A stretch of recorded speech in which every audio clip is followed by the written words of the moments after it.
Di dunia yang serba cepat ini, teknologi seharusnya menjadi jembatan kemajuan, tapi kenyataannya, tidak semua negara melangkah dengan kecepatan yang sama. Dalam video ini, kita akan mengupas bagaimana ilmu pengetahuan, teknologi, dan struktur global saling berkelindan membentuk pembangunan atau justru keterbelakangan. Selamat datang di pemahaman baru tentang teknologi dan realitas dunia ketiga. Teknologi adalah penggunaan prinsip-prinsip ilmiah, keterampilan manusia, dan alat buatan manusia untuk memanipulasi objek material dan kekuatan fisik guna mencapai tujuan. Posisi awal dan kemunduran. Pada awalnya, negara-negara di Asia, Afrika, dan Amerika Latin memiliki posisi terdepan dalam ilmu pengetahuan dan penerapannya, dengan penemuan-penemuan besar di berbagai bidang. Namun, karena ciri-ciri tertentu dari proses sejarah dan masa kolonialisme, kemajuan mereka melambat dan bahkan terhenti. Akibatnya, dorongan kreatif mereka terbelenggu, dan kehidupan budaya mereka lumpuh.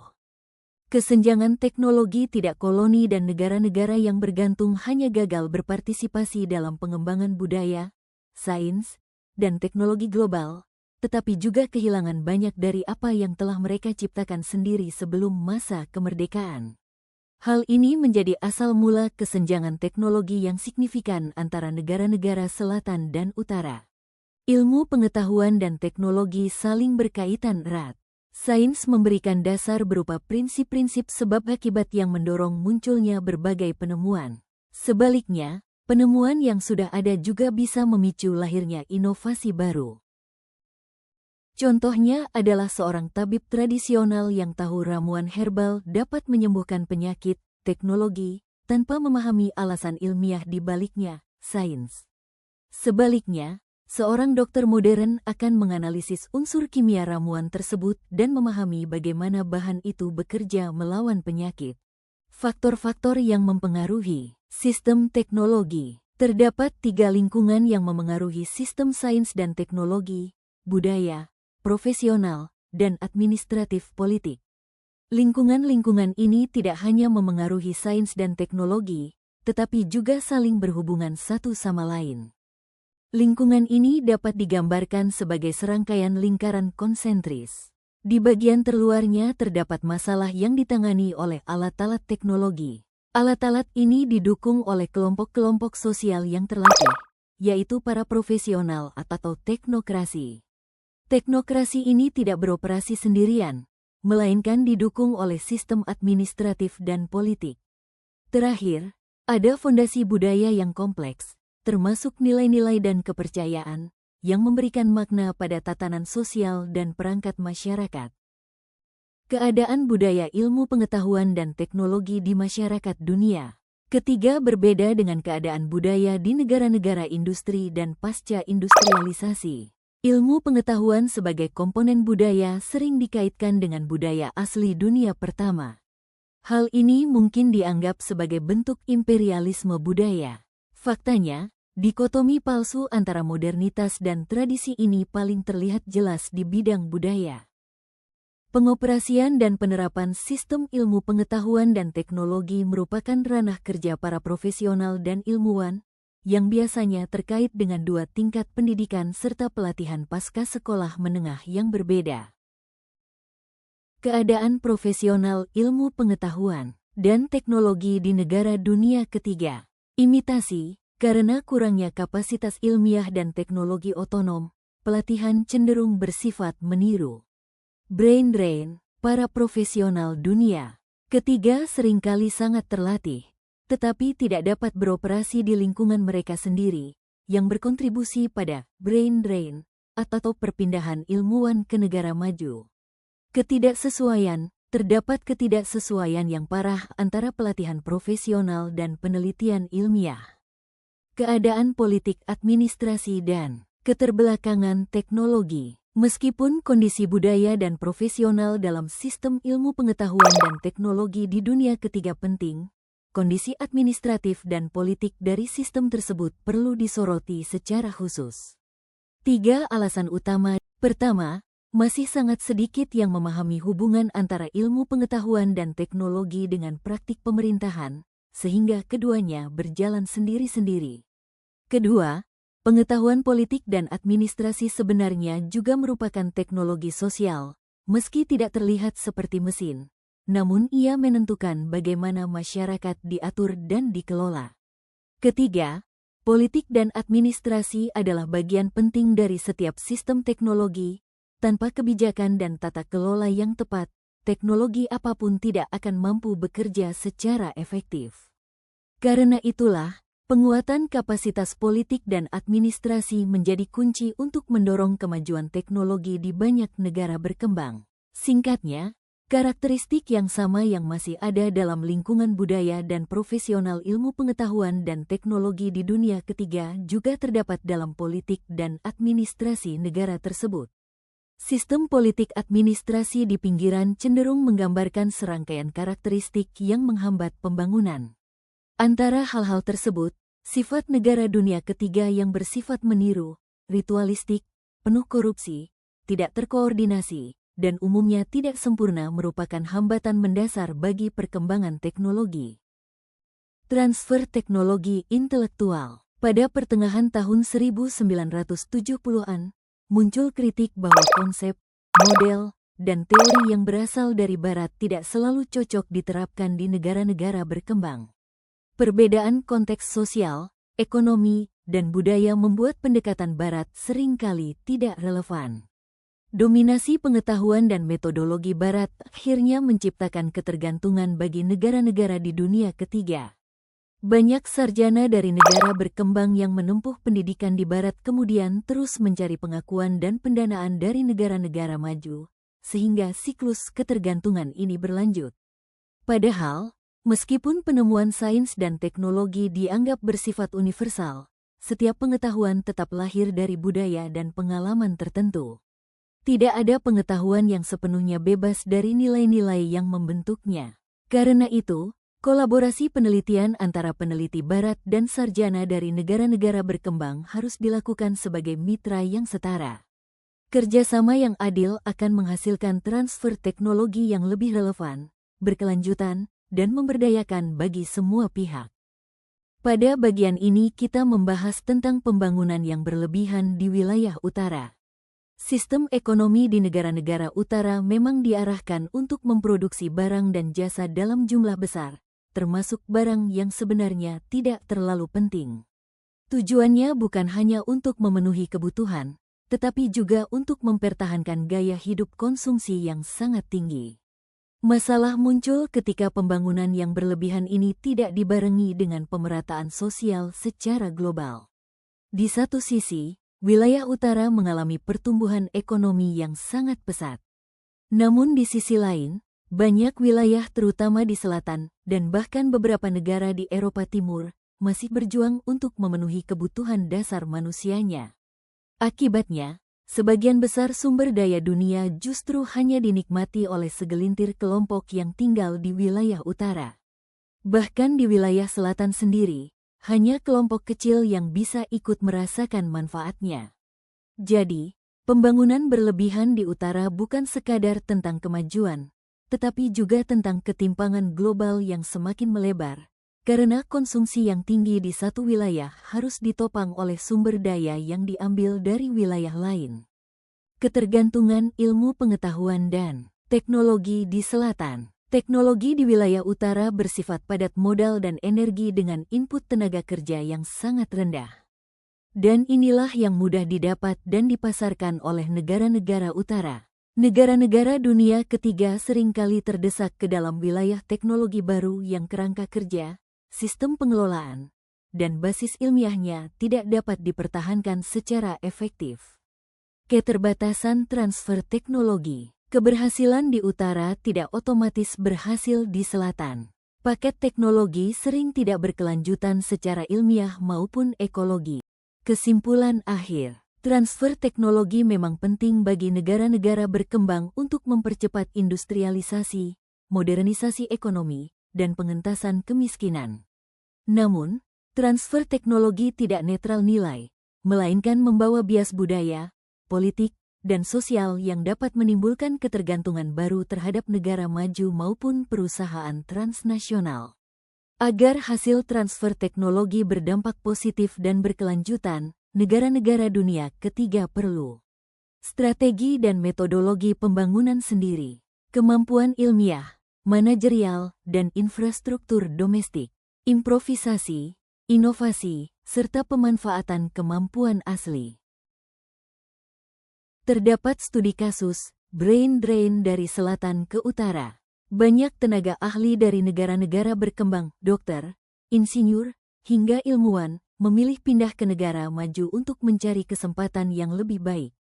Masalahnya, ketika mereka pergi, negara asal kehilangan sumber daya manusia unggul yang seharusnya menjadi motor pembangunan. Dalam teori underdevelopment, migrasi ilmuwan ini justru memperkuat ketergantungan struktural. Nilai tambah dari ilmu dan riset yang mereka hasilkan ikut menguntungkan negara maju, sementara negara asal semakin kehilangan kapasitas teknologi dan penelitian. Artinya, memiliki SDM terdidik saja tidak cukup kalau tidak dibarengi dengan sistem riset dalam negeri yang kuat.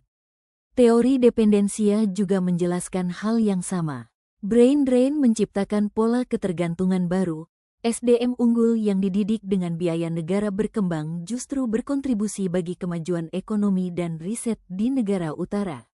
Akibatnya, negara-negara selatan tetap berada pada posisi periferi, bergantung pada inovasi dan kemajuan ilmu pengetahuan dari pusat.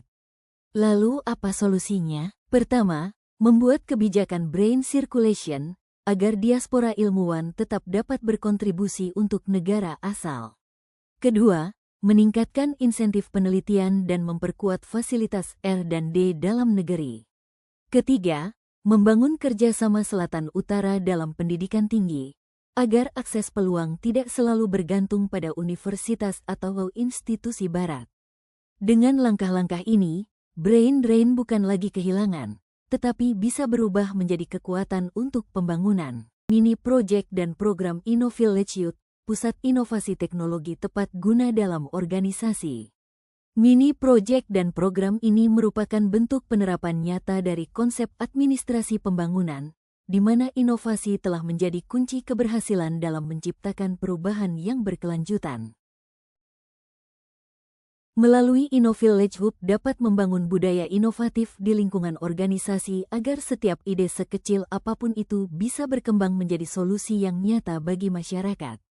Banyak organisasi di negara berkembang, termasuk di lingkungan kampus, masih menghadapi tantangan berupa ketergantungan terhadap teknologi luar, serta minimnya ruang inovasi internal.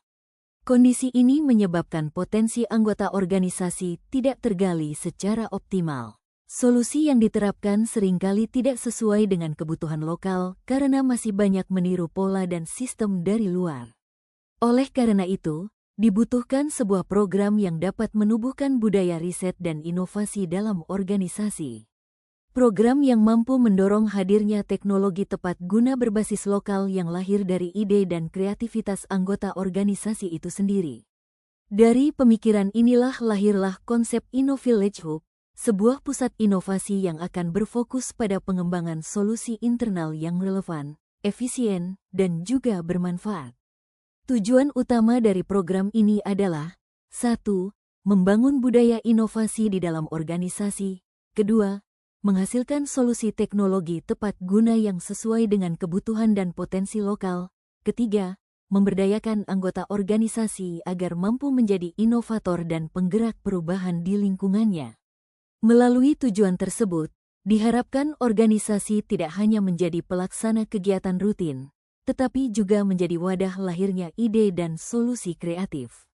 Dalam pelaksanaannya, organisasi sering dihadapkan pada beberapa masalah nyata. Yang pertama, ketergantungan pada sistem atau perangkat eksternal. Yang kedua, minimnya budaya riset dan inovasi internal. Ketiga, terjadinya brain drain atau keluarnya potensi kreatif anggota keluar organisasi. Dan yang terakhir, solusi yang diterapkan seringkali tidak sesuai dengan kondisi sosial masyarakat kita. Masalah-masalah inilah yang mendorong perlunya program berbasis inovasi yang bersifat partisipatif, kolaboratif, dan juga kontekstual. Strategi pelaksanaan Innovation Leadership ini dilakukan secara berpartisipatif, kolaboratif, dan berbasis teknologi tepat guna.